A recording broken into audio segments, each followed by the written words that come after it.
This is the Lone Crater YouTube. We hope this video helps. You begin by confirming the essentials: an active SIM, Apple ID signed into iCloud, and messaging enabled. Once done, go to Settings, tap Messages, and choose Send and Receive. You'll see the phone numbers and emails tied to your Apple ID. Make sure to tap the device's phone number first if it's not enabled. This step links the number to iMessage. Do it now so the system can verify via activation and prepare for selection in the next step. Now focus on selecting the active number for new conversations and caller ID.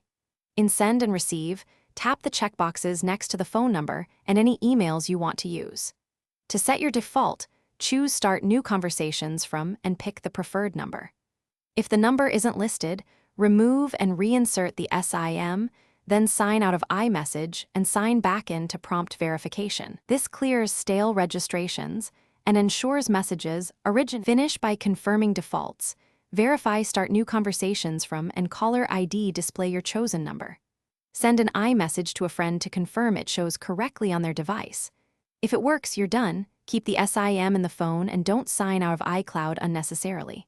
If something goes wrong, try quick fixes. Toggle airplane mode, restart, update iOS, or sign out/in of iMessage. If activation still fails, contact your carrier to ensure the line is provisioned for SMS activation. Thanks for watching.